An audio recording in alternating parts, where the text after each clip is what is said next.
Roleplay Retcon does not own any part of the movies we retcon, nor are we associated with the artists who make them. Also, we might not be super kid-friendly, but we're not going to curdle your milk or anything. The music in this series features No More Kings. Check them out at nomorekings.com or wherever you find music. Now I've learned what the tears on your face meant. The tables turned and you've left me here in Graceland. Love can burn, but there's simply no replacement. Please return, 'cause I'm all alone in Graceland.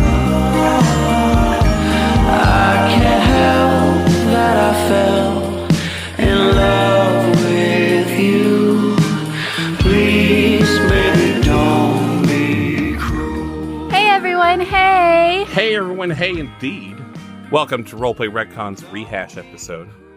If this was your first series, this is like a little after party episode. We talk about the movie a little bit, talk about how we did. It's kind of it's a fummer episode. A what? A fummer. It's fun and it's kind of a bummer. Oh. Because it's over. But it is fun. Okay, I see where your head's at. Yeah, right. And we do get to have this lavish party at this table set for hundreds of people that only we're at, oddly. Oh man, Yeah. is there shrimp? There's shrimp. There is shrimp. Oh, I didn't get Man, any. I like shrimp. Oh, here, let me run down to the other side of the table. And I'm going to run back to the side of the table. Here's the shrimp. You ran really fast for that shrimp, I That will was say. that Yeah. was. I've been doing a lot speedy of. shrimp. I've been doing some running. Yeah, Nice. Yeah. I love that for you. I love that for me. Anyway, this is here we go. Rehash. I was like, here we go. First thing, and then I was like, I don't really have a first thing. I think the first thing we should do is talk again about like just this movie. I'd like to remind everyone that in Rookie Camp a million years ago, Kendo said this was one of their favorite sci-fi movies ever. Did I say that? Yes. You did. You loved this movie then. I mean, I did enjoy this movie. I did enjoy it. Did I say it was my favorite, though? I'm going to need a replay on that. You said it was one. And Okay. you said it was one of, and you qualified it as sci-fi. It wasn't one of your favorite movies One of my you've ever favorite seen. sci-fi movies that I've seen. Okay, that's probably fair. I probably said that because I don't know if I've seen a lot of them. Okay. Yep. All right. See, I know myself. Listen, I know I'm also myself. not a big science fiction person, and let me tell you, there's a lot of better science fiction than this Kendo. Hey, I won't know until I That see is a it. matter of opinion. Thank you. It was a good movie. I just, That is a matter of enjoyed it. opinion. Hey. It's a matter of opinion that I enjoyed this movie? No, you said Finn, it is Kendo's turn to talk it is right Kendo's now. turn to talk right now. I'm so sorry. No, it was a good movie. I would watch it again. Yeah, no, that's that on that. What did you like about it specifically? Oh yeah, I enjoyed the world building was cool, like the technology and stuff that they used, the very subtle world, like the environmental design. The set builders are going off on that. So were the costume designers. I don't know. It was mostly just a very fun movie outside of its like rampant misogyny, which is rampant. It is rampant. It is rampant. But no, it was a nice fun romp, as I'm sure some marketer would say. They really wanted a reviewer to say that, I think. They were like, "Come on, we just need someone. Someone's romp. You can even say it's a bad romp. romp, and we'll just make it work." Yeah, just say romp, please." And then it was finally said, and they're like, "Oh, thank God! Oh my God! All of our investors, they just really wanted a romp." And we finally gave it to them, the romp they deserve. I would agree that it was certainly a romp. It was certainly a romp. Thank you. And I agree with I agree with a lot of what Kendo said, honestly. I agree that like the world building was cool, the set design was super cool, the misogyny was not cool, but rampant. Mm-hmm. But rampant. I think we agree on a lot of things. Thank you. I thought that the movie had a lot of potential, but there were some things that just really took me out of it. And like, it's sad because I love Pam Grier and I really, really love Rosario Dawson. Hell yeah. And I really like Eddie Murphy. And like, it had potential, but I feel like the worst parts for me were the action sequences. It felt like everyone was just kind of like jogging in slow motion and there were sparks. And I don't know if it's like a cinematography thing or I don't want to say an acting thing. I don't know what the problems were. It was a little bit acting. The action sequences were just not my cup of tea. And also, like, it hinged on the idea that Eddie Murphy is this, like, super heartthrob stud, and they didn't build up the chemistry. It just kind of, we were just told to believe that it was there. And I didn't believe it. It was also just a little bit gross. Like, oh, this is my best friend's daughter.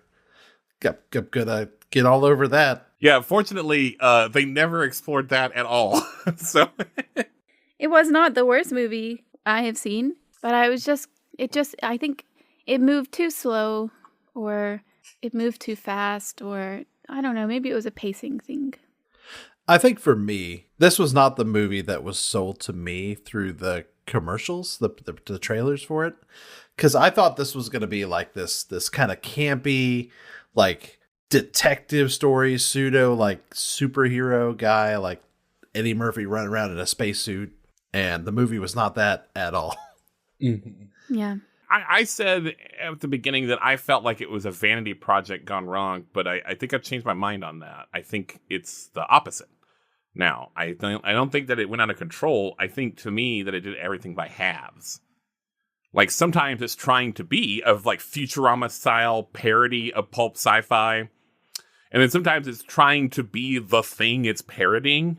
And then like sometimes they're like, yeah, Pluto's a heartthrob, and then sometimes he's like a stupid goofball, but it's not executed all that well in like a Han Solo kind of way, I don't think. Sometimes he's a detective, sometimes he's a cowboy, sometimes he's a tycoon. Is he cool? Is he not? What is he? I don't know. So I think that's where I landed on it.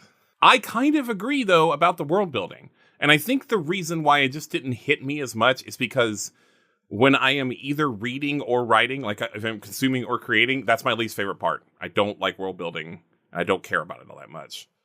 I don't really care a lot about like lore and stuff. I'm a real like character driven narrative kind of guy, but I did like it though.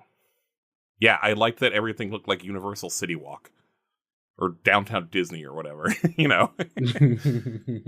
So how did we do in comparison? I mean, I guess generally I like that it was a bit more community focused overall, because I think one of the biggest issues of Pluto Nash is that like he doesn't really change over the course of that movie. Like it's just kind of like it's like all of his flaws that exist in the movie, it just kind of over time reveals that he's a more nuanced person. And so it gives the facsimile of like, oh, he's growing, he's becoming like a better person, and like he's becoming like, you know, less misogynistic. And it's like, no, there's just a side of him that isn't that was always there, but we just didn't like, we didn't see it before. And it like kind of replaces growth with like just the unfolding of his character over time, it felt, for me at least. That's interesting, because I've got this big bold note to myself in my notes. And it's like one of the first things I put, and it like stayed pretty much in the same place. And I said, the thing that I think will be better than the original was that the solution to the mystery, to the conspiracy, involves everyone. And they build a movement against the conspiracy. Instead of, it's about the whole world and not just Pluto. Yeah. That it's bigger than him. Exactly. And I think that is something that we definitely did better. Is that Pluto, grew over time and like ended up having to like, it became a much more community focused, not so much of an individualistic, like, oh, it's about like, I mean, even in the movie, right? The villain is also just Pluto. Like, it's just a clone of him. It's such a wild twist. And hey, by the way, spoilers for The Adventures of Pluto Nash, but oh yeah. like I was like, well, I didn't see this coming, but it's also because it didn't make any sense. Yeah, it just kind of happened. Which I think is sometimes it's okay for a thing to just happen, because sometimes it's funnier that way. I guess that was my one problem with our series, and I mentioned this to Ben about halfway through. It has to do with the setting and how there's no laws on the moon, and it's kind of hard to foment a rebellion in a situation where there are no laws keeping you down. Usually, in something like that, when you're having an oppressive government stopping you, it's because they are putting laws in place that keep you from doing things, especially murder, which we were totally free to murder whoever we wanted to. You were not, in fact, totally free to do that. Well, we did it quite a lot, and there were, in fact, consequences for doing it. Your life got pretty bad. He murdered hundreds of people. I murdered and hundreds like we of people. won. I don't We know. did I think he win. murdered dozens of people. Maybe. Okay, That's alright. still a lot of people. Yeah, I'll- he kind of got like, if you eat fudge, you're like, fudge, and then like Alex ate too much fudge, and he was like, I don't like fudge anymore. All I'm saying is maybe there were consequences for my murdering of people, but no one put me in jail because of the murder. No one oppressed me because of the murder. Well, okay, I hate to be the like, well, this was the point thing, because if I have to tell you the point, then I didn't really get it across very well. Yeah. But like, yeah, you were in a privileged position. Mm-hmm. And so, yes, you didn't feel the effects of the oppression until you did. Mm-hmm. Mm-hmm. I don't know. I think maybe you should have put us in a position where we felt the oppression a little bit more. Yeah, also especially since like he's a mutant, and if mutants are specifically feeling the oppression, he certainly wasn't privileged. I mean, he was privileged in the sense that he wasn't privileged that way, but he was privileged in other ways.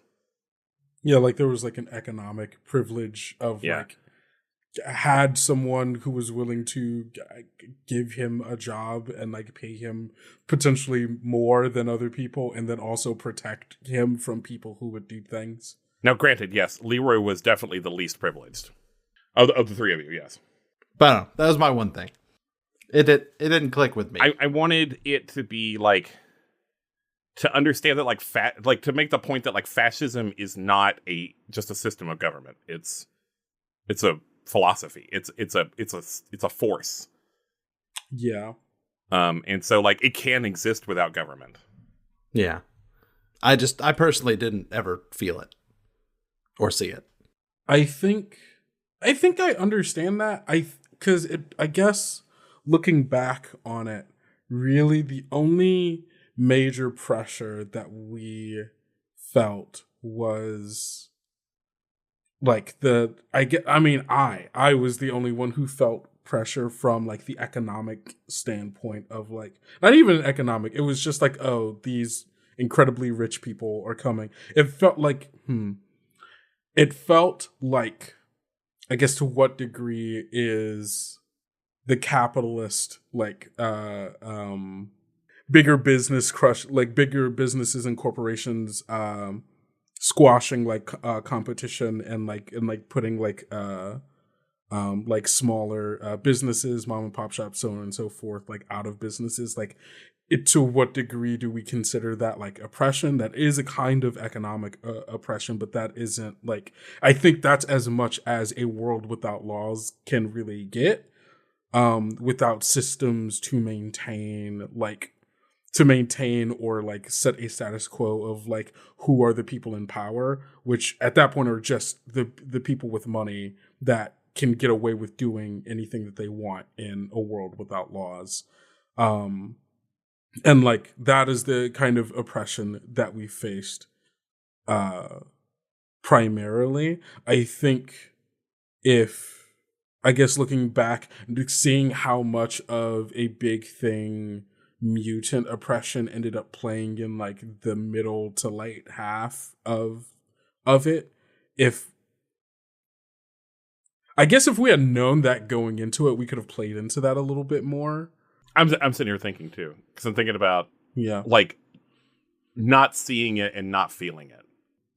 And that was also like kind of part of it, because like fascism runs on complacency.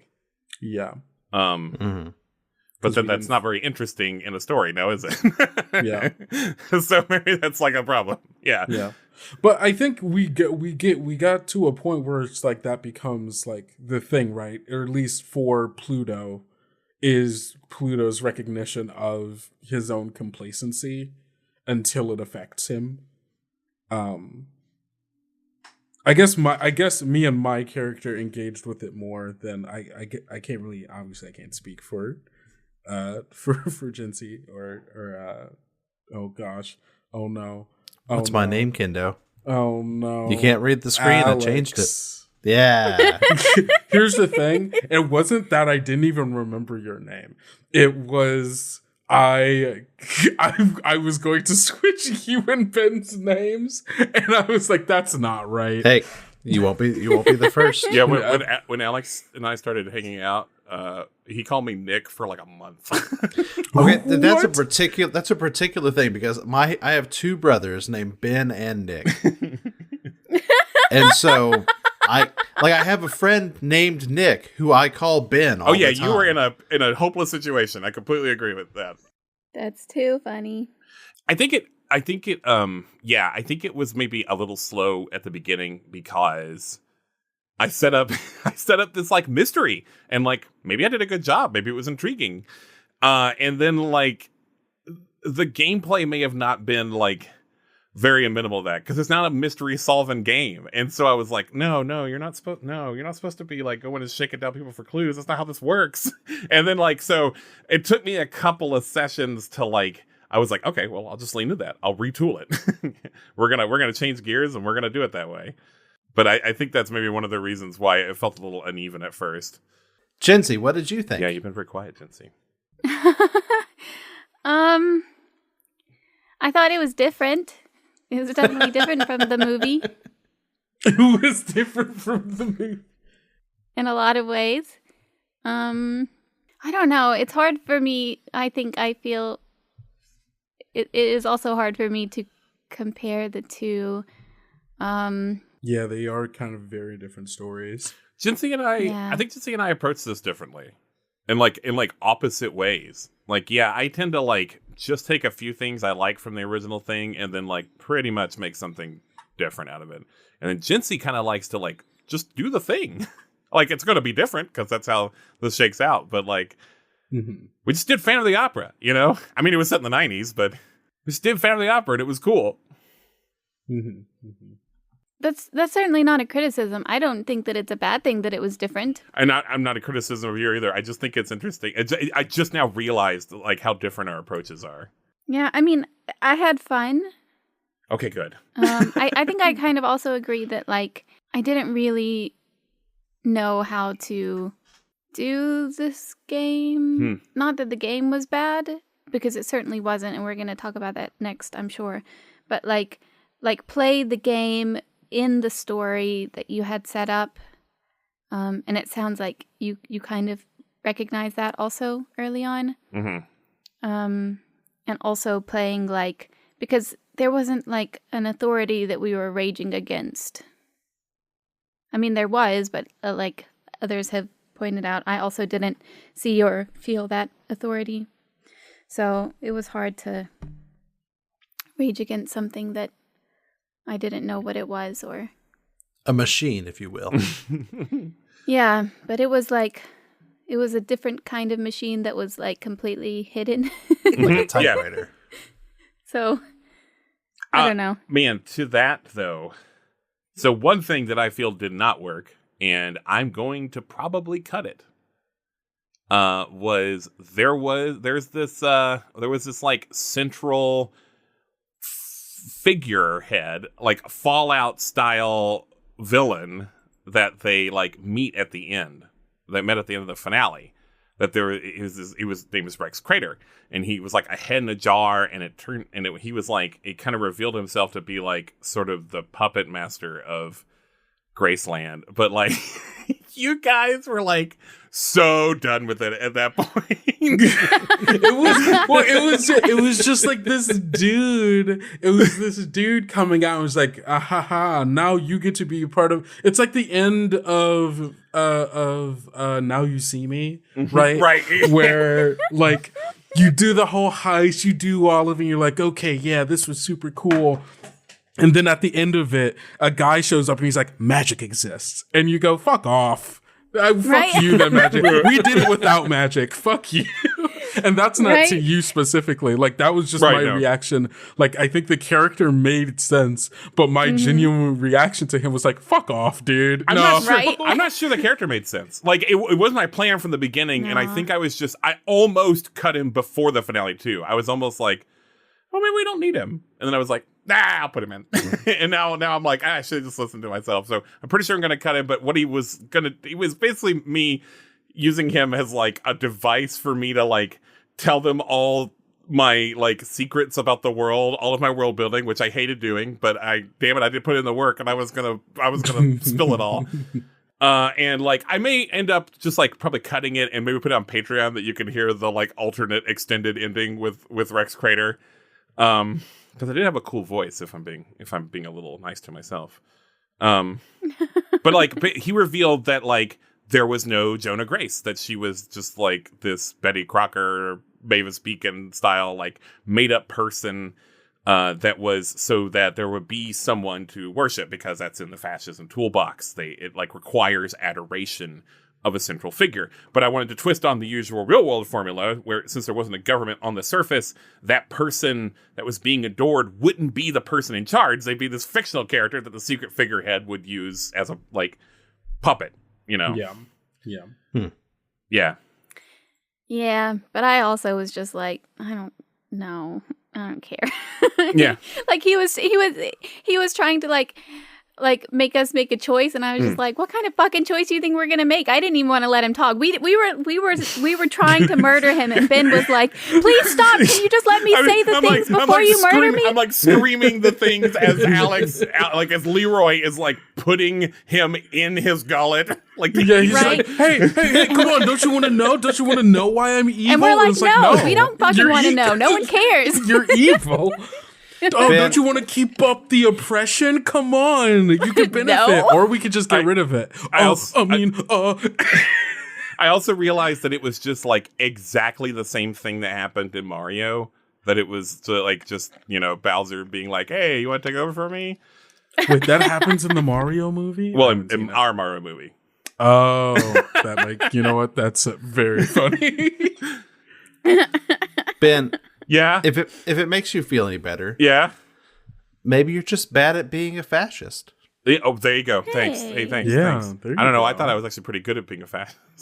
You guys, you sure? You want to be? You guys didn't even know you were fascisting. Trying to give you an olive branch there, Ben. Thank you. Thank you. Just threw it over the fence. Smacked it away. I think you know that it was not, though. I think you know that it was a backhanded compliment.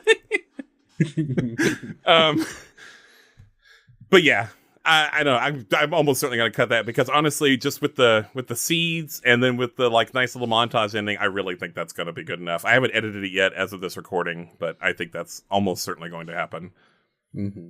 Yar. Jincy, I think that was a good idea. Let's talk about the game. Okay. I think I should say we played Moonpunk. It's by Wannabe Games. You can buy it. I know on DriveThruRPG and on their itch.io store. Jincy gets to go first. Yeah, Jincy does get to go I liked the game. Yeah. I thought it was super cool. I really liked, man, one thing is there's so many different kinds of characters that you can choose, and that was a little daunting for me at first. Maybe it's not. Maybe it really isn't more than other systems, but for some reason to me it felt like it, and I wanted to play all of them. It was a huge list. I completely agree. But that is not a criticism at all, because they're all so cool. And I feel like the one that I did choose was pretty cool. I feel like she had a lot of cool moves, and I really like the leveling system. And I think like the setup, the way that the game works could be a lot of fun. I mean, like I said, I didn't. I already said it before. I didn't really know how to play the game, and I also didn't know how to play it in the context of Ben's game and Ben's story. The roles it's pretty simple and straightforward. I think in terms of like how to do moves and stuff. Alex, I know that you're not like the biggest fan of Power by the Apocalypse. Yeah, this game was interesting. It had a lot of cool fluff to it. I should say this game's add-on, Moonpunk specifically. The character classes were cool. I liked a lot of like just the moves and just the whole vibe of it. I hate Powered by the Apocalypse. I hate it so much. It's just not what I want to do with a game system. And I know I like the crunchier games. I like being a math nerd sometimes and having like 50,000 mechanics for whatever BS. I just me and the Powered by the Apocalypse do not get along. And that's all I'll say. But Moonpunk is a nice It's a good book. It's a good book, right? It's a nice hat to hide the bullshit of Powered by Apocalypse. I love Powered by the Apocalypse. Boom. And so I thoroughly enjoyed it. I think the moves are flavorful. They tell you a lot about the world as you're building it and kind of help lead in that direction to help create the kind of story that this game is trying to lean towards. I think the Tanstoffel mechanics are interesting as far as like debt and like and owing things to people and people owing things to you. I think it especially makes a lot of sense for a game that is centered around community action and is, like looking towards like a less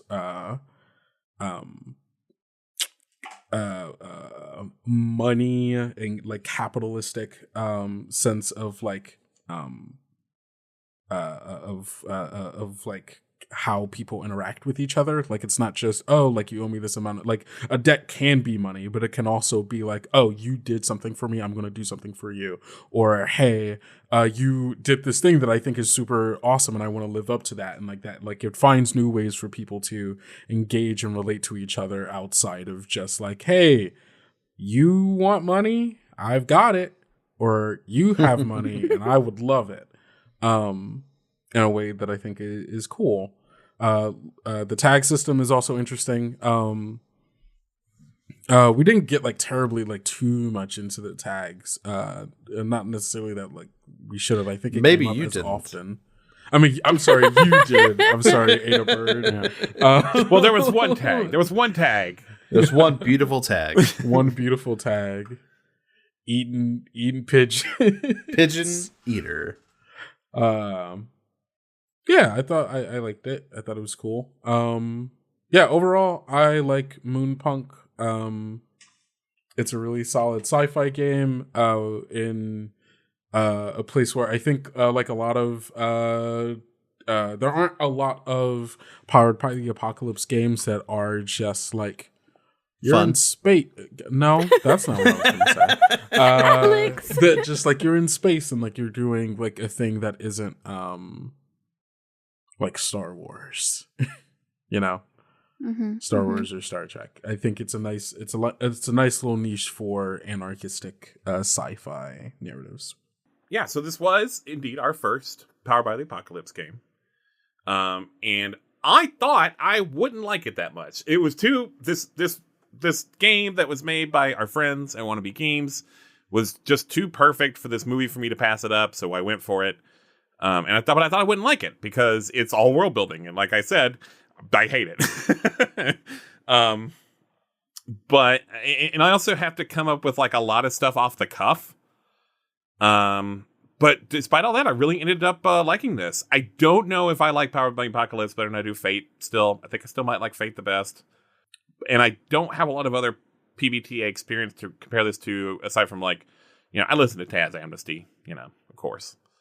But listening to that and maybe hearing a few episodes of the Crit Show, makes me think I really like the political tilt of this. I really liked that part of it. And I thought it dodged being dry despite being political. And one of the things, the themes in it that like really stuck to me and informed a lot of my writing in this is that your enemies are human. And not so much in the sense that like fascists deserve like pity or compassion because of their humanity, but like not understanding that your enemies are human is not understanding your enemies, and you'll lose if you don't understand your enemy. And like I took that to heart, and there's a lot in the book that like informs that. To say like, yeah, your temptation is going to be to make fascism like faceless, like it is in like Star Wars, and it's like no, it's made by people and it's run by people, and like make sure your villains are people and like have names and faces and stuff, and so that I tried to keep that in mind. Like, so I was like, okay, I'm not going to have like a bunch of soldiers, and I kind of ended up doing that, but still, it could have been worse. I had to do a lot of like world building for this. I had to kind of make a world, and early on when I was doing this, this is a story I've been waiting to tell. I had to write a lot of like kind of darkly funny evil corpo stuff, you know. Mm-hmm. But a few weeks before we started recording this, I was getting gas at a Mapco. And I was going inside for a drink. And there was one of those trash cans that's like square, right? It's square, so they put their ads and promos and stuff on the sides. And one of them said, Mapco has you covered with the newest innovations. And there was a picture of 3 tins of chewing tobacco underneath that. And I knew right there that I could never write anything that darkly funny on purpose. That's so funny. So that was the energy I went into this with. Thanks, Mapco. Thanks, Mapco. Okay, this is the fun part. You guys ready for the fun part? Yeah. Yes. I don't think I can handle it. You need a second? All right, I'm good. You need to go purge? Okay. We are going to cast some characters, because we do movie shit around here. Yeah. Yeah. Should we cast the eponymous character first? Gots to. If we would like. Yes. Let's hear it. We would. So, my casting for the titular Pluto Nash is Daniel Kaluuya. I said Kaluuya. That's different. That's a different thing. That would be I don't know. I guess I just saw him in Nope, and he's kind of funny in that. Yeah, it's not. I'm thinking. So it's not necessarily for the comedic purposes, because I think he can do. Because I think he can play. I think the comedy of our version of Pluto Nash comes from his own self-seriousness. In a way that I think Daniel Kaluuya could really I think he would really get into the mindset of I'm this moon I'm this space playboy A space boy, yes. A space boy, if you wanted to say, who is super into his own self and the wealth and the flashiness and I'm the coolest person on the block kind of person, and then seeing all of that blow up in his face and desperately trying to hold on to the pieces of that. I think yeah. Sorry, go for it. No, do it. Sorry. No, I was just going to find more words to say. I agree. I think that's an excellent casting choice. Thank you. And he's also he's such a good actor. I feel like he could totally pull it off. Mm-hmm. And he's really charming as well. Mm-hmm, mm-hmm. Super charming. Mm-hmm. I think it's a good one. Lots of riz. So much he riz. Can do it. I think he's also proven that he has some range. Yeah. Oh yeah, absolutely. That's a good choice. I like that. Ooh, that's such a good choice. That's a good pull. That's a good pull. All right, Cincy. Who you got? My turn. Okay, so I've got my top 3. Starting with number 3. Yes, starting with number 3. So starting with number 3, y'all listen, okay? Just listen. I think Rosario we have Dawson been. should be in this movie. Okay. She just should. Okay. And I don't think she should be in this movie as the character that she played in this movie. I'm thinking more like Sin City Rosario Dawson. A different Okay. Rosario Dawson. Okay. A different still Rosario Dawson, but a different character, obviously. Man, God, because she's just so talented and amazing and lovely and charming and such a badass, and she could just do such a good job if it wasn't the other movie. She's amazing, and they could have given her so much more to work with. But that's just my opinion. So Rosario Dawson is my number 3 choice. My number 2 choice is going to be Rihanna, because I also feel like she's a really good actress, and I always love seeing her in movies. She's an amazing actress. Have you ever Right. Have you ever seen her in Battleship, like the board game movie? I didn't know that was a thing. You didn't? Holy Oh, shit! I remember this. Holy shit! We gotta talk about that sometime. But she's in it, and like that movie's not good. But like she is by far the best part of it. She elevates that movie so much. I mean, it's the same with that other movie that we did, the horrible one. What's it called? Valerian. The one that Alex did. Valerian, What is the it? City of a Yeah. Thousand Planets. Oh right, because they just wasted her Valerian. there. God, she was the best thing in that movie. She was the best part of that movie. And I recently watched Ocean's 8 again. Amazing. I didn't know there was an Ocean's 8. And she's got some pipes. Yeah, it's all women. Oh, that's right. I didn't know. that. Sandra Bullock. It's the most beautiful. recent one, Yep. right? I've never seen Sandra any of Bullock. them though, so don't be mad at me. I saw the first one for the first time recently, and it's pretty good. Oh, okay. Yeah, I sat down and I watched the 3 main ones one day. I have only seen 2 of them, and I don't. Well, one of them is 8, and the other one I don't know which one it was, but it's the one with. I don't know if they all have George Clooney and Brad Pitt, but it's the one with George Clooney and Brad Pitt. They do. Oh well, that doesn't help then. Nope. Maybe 12. I don't know. 11. I don't know. Because not Brad Pitt. The other one is Frank Ocean. Not Frank Ocean. Jesus Christ. Not Frank Frank Ocean. Ocean. George Clooney. Thank you. George Clooney is Mr. Ocean.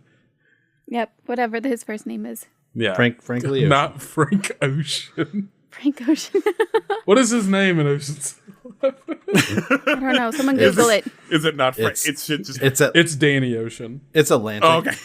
There is a Frank. Bernie Mac plays Frank Catton in it. And he's one of the 11. He is one of the 11. He is. And my number 1 choice, who, as far as I know, has never acted ever, but is my all-time favorite punk rock star, Laura Jane Grace. I think she could fucking kill it in this movie. I like that you brought someone that we could bring in for an audition just to see how she did, but we have some backup choices in case it doesn't work. Yeah, out. right? Like, holy Right. shit, you came prepared. Because I've never seen, I mean, she's never acted, I'm pretty sure, in anything, but she is my favorite punk rock star, so she could certainly play a punk rocker. And she's just like amazing and talented and really charming and like super badass. Again, like all of the reasons that I chose the other 2. But she's an actual punk rocker, so I feel like she could do a great job if she had the acting chops. All right, Alex. This is interesting because your character was probably the biggest departure from the film counterpart. Oh yeah, 100%. I mean, how do you go from weird robot Randy Quaid to giant Catman? And I do think that my character would be a CGI character, 100%. So I was looking at this more of like a voice acting, kind of role to fill instead of an in-place actor. And then I was like, well, I had a kind of a weird lilt to my accent, and it kind of drifted at one point, and that gave me the idea for a Mr. Mike Judge. Yeah, okay. Huh. I mean, why the fuck not, right? I mean, why not? Okay. Listen, I would never allow a CGI character in my movie, but you're right. It would at least be like a person in a costume and a person voicing it. Mm-hmm. And you just want him to do the Hank Hill voice, right? Well, with a lilt on it, yeah. Okay. We'll let Mike Judge, have a little freedom. Yeah, We'll let him do what he wants. Yeah, he's got more than every one voice. take. Every take, you just go, "No, that was good." Do you think for this next take, you can make it a little bit more Texan? Just scooch it a little bit more toward the propane. Yeah. And propane accessories. And propane accessories. Exactly. Yes. What's funny is I think we got there because like Alex was like, "What should my voice be?" And I was like, "Well, we want to convey, like, we want to remind people that you're like a big cat guy, and so I think you should do like Snagglepuss." And I think that's where Alex like started. Yeah, I was trying to do a Snagglepuss, and it was good, but it was weird. But it was one of those voices that really drifts. Did anyone come up with any like NPC casting ideas? Some incidental characters? I only came up with one. What you got? It was for Zoom Baby. Well, you can't do that. This is Michael Cera. Man, that's actually really good. I know it is. Well, listen, I'm going to tell you why it's good. I wanted someone that was like both looked like he was an adult in his 30s and also looked like a baby. And like, I can't believe I never thought of Michael Cera, the person who perfectly encapsulates that. Yep. Yeah. And also like Michael Cera can be both pathetic and a little intimidating. You're intimidated by Michael Cera? Yeah, what's the intimidating? Where did that come from? There's no better fighter than him. I watched him kill like 7 guys. What? When? Scott Pilgrim. He's doing Scott Pilgrim. Yeah, but like he wasn't intimidating any of that. I don't understand why you're attacking me over this. Who is? Everybody. Except you. Look, I'm not attacking you. I'm trying to see the vision. I get what you're saying. Yeah, I might need to be didn't- convinced a little bit more though. We're questioning at best. Okay. But do you know who else that actually may be a better casting choice than what I came up with? But do you know who else I think would actually be good in this role? Who could redeem himself in our eyes? Oh, Clive Owen? Well, no, Clive Owen's great. Nah. Doesn't need to be redeemed for anything. Dane DeHaan. Hold on, I have to Google this. Dane DeHaan played Valerian in Valerian. Oh, God. Why would we cast him as anything? I'm sorry, that was... No, he's actually a really good actor. He's just terrible in that movie. But everything I thought that made him terrible as Valerian would make him great in this role. You mean lifeless and skeevy? Also, another and person uninteresting? who looks like an adult and also a baby. and also But like, just imagine this guy like looking at Pluto, like stormy and jealous as he watches Tracy take the stage instead of him, and imagine him both as this like pathetic guy stumbling through his stand-up routine, and as a guy in a $5,000 suit sitting at the desk at the head of a dynasty. okay. Damn okay. it, I see it. Yeah, I see. yeah, he's both intense and childish. And I wanted to cast someone that people would have some trouble forgiving, but not hate him. I think this is where Michael Cera doesn't work so great. See, there's this thing now where someone will play a despot that has murdered scores of people in cold blood. But because they're played by like Tom Hiddleston or Adam Driver, people are like, I think I could forgive him because he might kiss me if I do. No, Yeah, I definitely don't want this guy to kiss me. I'm sorry. I need to bring it back a little bit. Sorry, Dane DeHaan. I'm sure you're a lovely person in real life. I don't think you have to apologize for not wanting him to kiss you. I'll never hear this. He might, and I don't want to hurt his feelings. Now, what if he's secretly a fan? It's not that I don't like you as a person. I've never seen you in anything else. It's just I didn't like that movie. I'm sorry, Dane DeHaan. Oh, well, I take it all back. And it was bad. And it sure did taint our opinion of him. I'm trying to give him a redemption arc here, and I think this could work. The thing about Frank Krakowski is that I never liked him. Michael Frankowski. It's not Frank Frankowski. No, I named him Michael Frankowski because there's a song by No More Kings called Michael, and I'm gonna use it. I haven't used it yet, but I'm gonna use it. He's named after a character in the movie. His name was Tony Frankowski. The thing about Michael Frankowski is that I don't like him ever. And I wanted that. I wanted it to be a toss-up whether you could ever like him and forgive him or not. Well, I don't, for the record, but no one asked And me. see, if you cast Michael Cera, people are like, "Oh, Michael Cera, I love him." Yeah, but there's a lot of people that find Michael Cera annoying also. I just can't imagine that. You could have done the other Michael Cera. There's another Michael Cera. Yeah, you know who it is. The other guy. I don't. Sarah Michael. I don't. Is there literally another person named Michael Cera? No, the Facebook guy. Oh, Jesse Eisenberg. Yeah, that one. You could have done him easily. Spider-Man. You put in the work. Look, there's some histories that should not be told. See, I almost did Andrew Garfield, but then I was like, no, I can't cast a guy who's famous for playing a superhero if I'm going to be like, surprise, I was a superhero the whole time reveal. Like, you can't do that. Yeah. Because everybody would know immediately. Before we move into our goodbyes and our housekeeping, does anyone have anything else? Any other thoughts they didn't get out of their thought boxes? Thank you for having me. We're not doing that yet. Oh. Well, that was my last thought. No. And then Now Kendo Kendo finally is was no free. longer thinking. There he goes. He's flying out the window. Oh no, Kendo! Out the window! You can find Kendo's actual play podcast, Tales Yet Told, anywhere you get podcasts. It's a queer-led show that's very focused on character-driven stories. They're on a break right now, although I have recently learned that they are recording again. But now's a good time to listen to the first 2 seasons and their sci-fi miniseries, Prayers in the Static. Their first full season is Strangers in the Wood, which is hard to describe, but it's about a bunch of kids that get lost in a strange forest world, and it's part comedy, and it's part whimsy, and part horror, which is just Kendo's brand, let me tell you. The second season is Whispers in the Sea, a fantasy pirate epic that has a lot of those same touchstones. It's funny, it's gay, it's a little scary.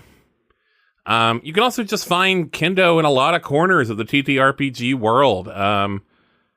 They are on an episode of Party of One, where Kendo and Jeff Stormer play an original game that Kendo made about making a map and creating a pirate crew and a story about going and finding treasure on this map that you make. It's pretty cool. Thank you to No More Kings for letting us use their music. It was a blast. No More Kings just came out with a new mini album that has 3 very different versions of their hit song Sweep the Leg, which was doing the whole see it from Johnny Lawrence's point of view way before the TV show Cobra Kai was. There's a couple of different remixes of the song, and there's a ballad version, and there's also a bonus track called Missy that's really good, and I wish I'd had time to include it in our soundtrack.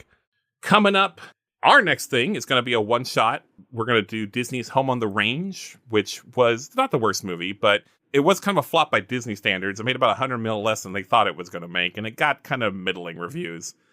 We're going to redo it. That was a Disney movie? Did you not know that? No. It's really not the worst, but I fell asleep watching it. I thought it was a little boring. But anyway, we're going to do that with Grant Howitt's The Witch is Dead with Grant Howitt. That'll be fun. Ooh. I know, right? Mm-hmm. That'll be a one-shot, and then after that, we're going to do another one-shot with James D'Amato, the creator and former host of the One Shot podcast, and the author of the Ultimate RPG series. And we're going to play his game, Oh Captain, My Captain, which is a Descendant for the Queen game, which means it's based on Alex Roberts for the Queen, which we played for our Bodyguard episode. And we're going to use his game to remake Waterworld. And then after that, Alex, tell us what you're doing. I am going to take a nap because I'm going to be real tired. And then after that? Oh, then after that, we're going to do my series, which is The League of Extraordinary Gentlemen. Oh, I love that movie. Oh, yes. Nice. I used to watch it so much when I was a kid. I did It's too. bad. I did too. It's bad.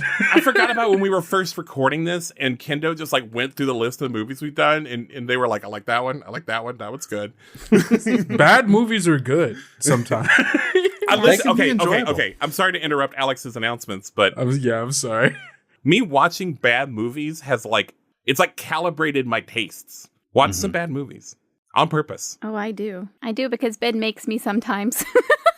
But yeah, we're doing the League of Extraordinary Gentlemen. I'm going to update it and make it kind of like a modern day League of Extraordinary Gentlemen, somewhere around the era 2015-ish. So we're going to have modern heroes like Marty McFly and people from that era instead of 1800s people. It's going to be cool.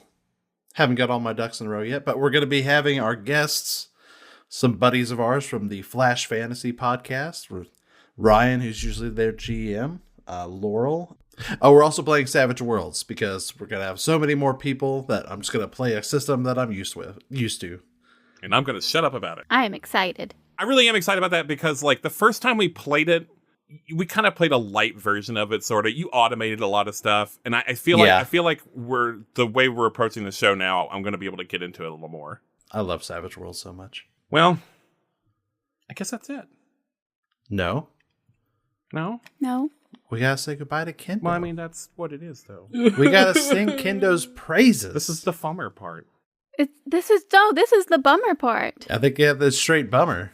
Kendo, you're so cool, and I really enjoyed playing with you. Oh, you guys are cool. I enjoyed playing with all of you. Thank you for having me on. Thank you for being here. No. We have done this about a dozen times now, and it has never gotten easier. I am going to need you to leave the stick, though. Okay. Yeah, I'll just... That's their stick. No, it's a stick. His stick's outside the window. Yeah, I did. I took it back yeah. outside. Yeah. Yeah. Oh, Yeah, yeah, the you inside need to leave sticks. that. Okay. I'll just... Is anyone going to remember this joke? I don't even remember this joke. Oh, it's from Rookie Camp. Oh, God. Remember is this the window joke? This is the window joke. Good job. It's the My window. goodness, this joke is a the good window. joke. Yeah. It's gone all the way to the wall. It has.